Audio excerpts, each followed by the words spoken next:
You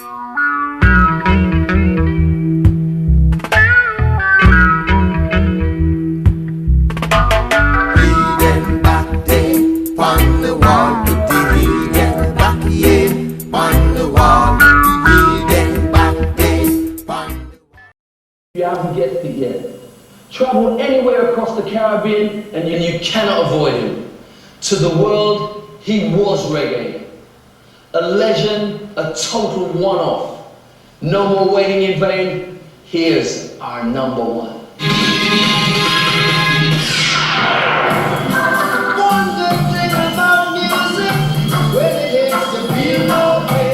You go to any hot place, you will always hear Bob Marley.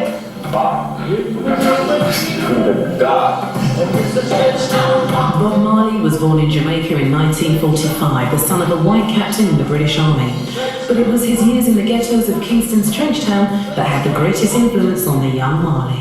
Yeah, this man was a revolutionary who don't have no head and not take no break from no one to fight England with music.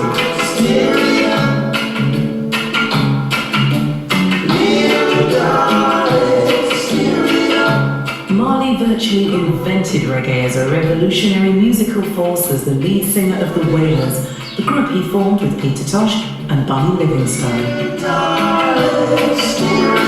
Island Records signed The Wailers up and took them to London, where they recorded an album, Catch a Fire, which made them the Caribbean's first and coolest international rock superstars. It was just something totally fresh, totally different. It was like a different spirit on the planet.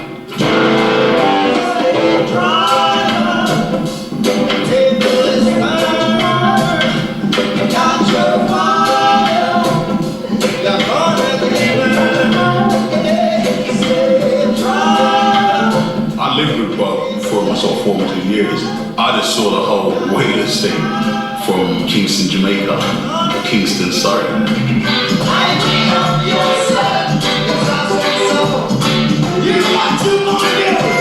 They were at their herb-fueled height, but it all went up in smoke in '74 when Bob questioned keyboard player Lindo's ganja consumption. I remember one morning Bob asking why is it that he's smoking so much ganja? I remember him saying, mind it, don't mad you. I remember Bunny coming down the stairs and saying something to Bob that Bob should leave Why alone. Bob spoke to Bunny in no uncertain terms and told him what he would do to him. Bunny just decided, boom, he's off. You know, he's going back to Jamaica, he's done with this business. It was weird. It was like, it was all over. Far from it. With Peter and Bunny out of the picture, Bob went back to Jamaica and recruited 3 women to sing with him.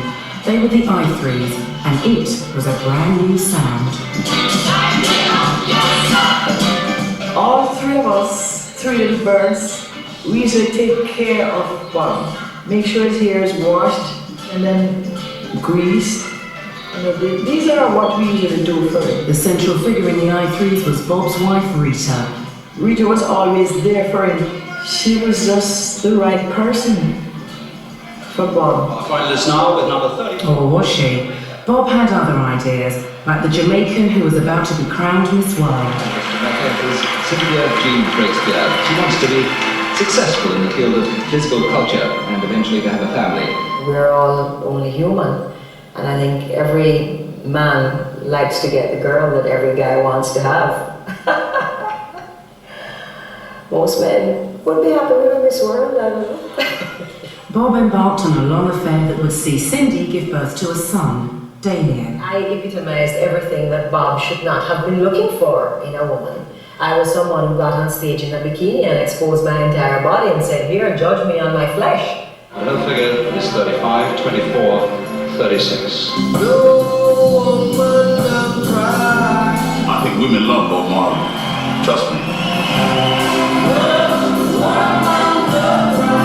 I don't think it was always him hunting women down. I think it was sometimes women hunting him down.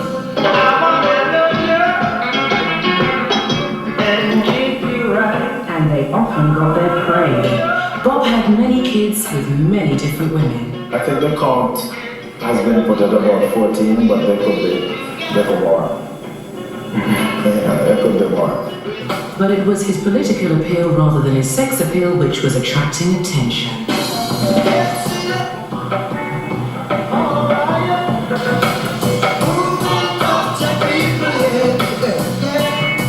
During those years, the CIA came and a lot of shit. The political power. We were kind of fearful of my father in a way. You understand? I know, say my father, well, he have enough power. People, they come up people on the street.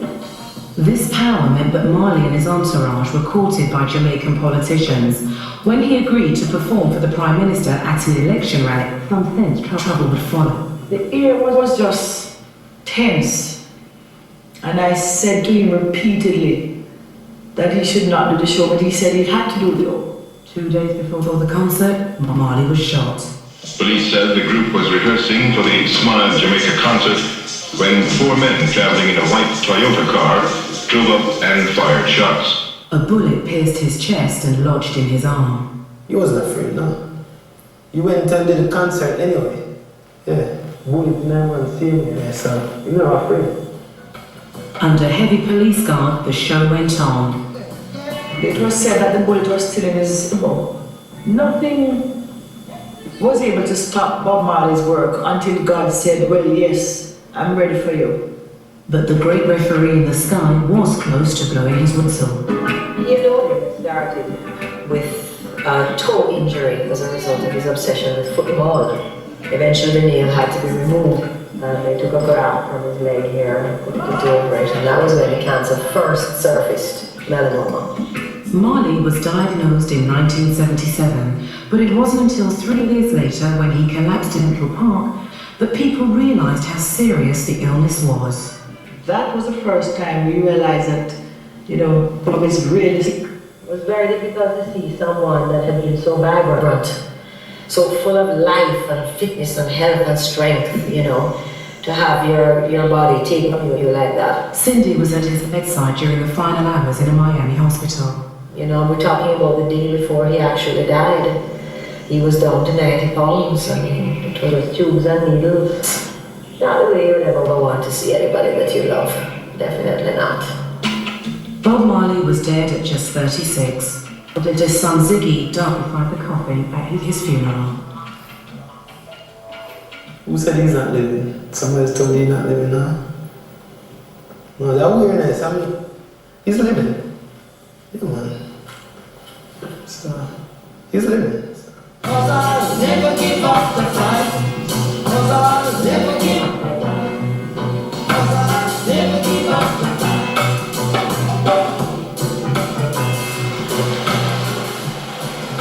Music and a message that will never die. Well, that's pretty much it for me. I hope I brought you some sun, fun, and a positive vibe in your lives tonight. If you fancy more of the same, you know where to come.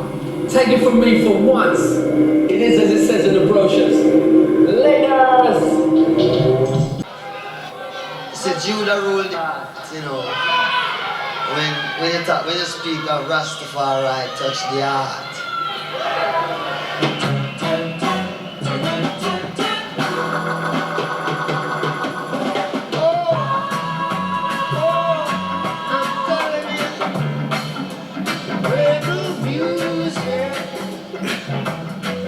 Is to stand up and talk for my rights. I know what that is. See? And I don't care who the guy is. Because my right is my right, like my life. You know? All I have is my life. Oh, take my soul and search me out. Though Bob Marley has sold some 300 million records, the world's first reggae superstar faced violence, assassination, and exile. He became the spokesman for Jamaica, his tiny Caribbean island, buffeted by global politics and domestic strife.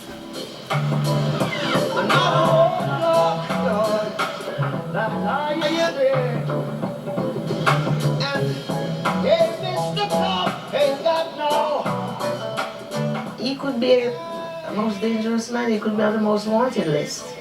Music was his weapon, music was his M16, his guitar. was his weapon that each time gets that way he was able to express. He was like a verbal newspaper for those who couldn't read and didn't know what was going on in the government in Jamaica and the world. He had never had a family life or just rooted to one person. He grew here, there, everywhere. His mother a little bit, not his father at all. No one person that he was ever close to for his entire life. Bob Marley was a man of contradictions, with a fractured private life and yet a voice for unity on the world stage. A prophet for his people and a target for those forces of oppression that he spent his life fighting.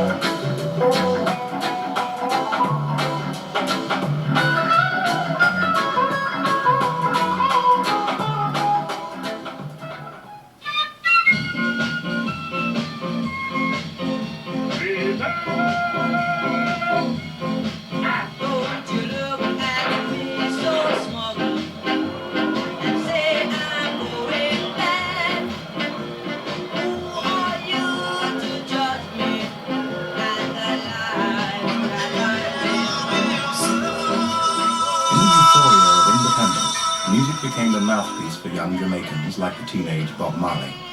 It was their way of breaking with the colonial past. What Bob expressed, that confidence, I suppose at some point you could say an arrogance against the establishment. What Bob expressed was quite widespread among young people in Jamaica. Bob's first commercial recording embodied that cheerful sense of rebellion in the new Jamaican rhythm called ska.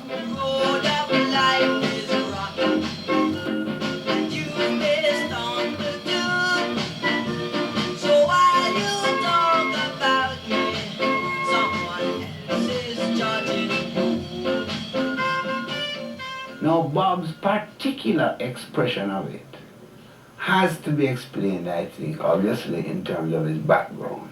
And it's tough living in the city. You know, you have to struggle at every level.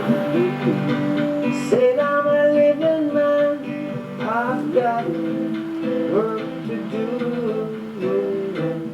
Bob had entered Kingston as a child in the late 50s. He arrived with his mother alongside thousands of other migrants from the Jamaican countryside. He grew up streetwise in the shanty district of Trenchtown, determined to make a career in music. Trenchtown was just a struggle living where you would get up and you hear people fight every day. As Bob said, you get up and you quarrel every day, you're saying prayers to the devil and say. He was appealing because we're coming out of this situation.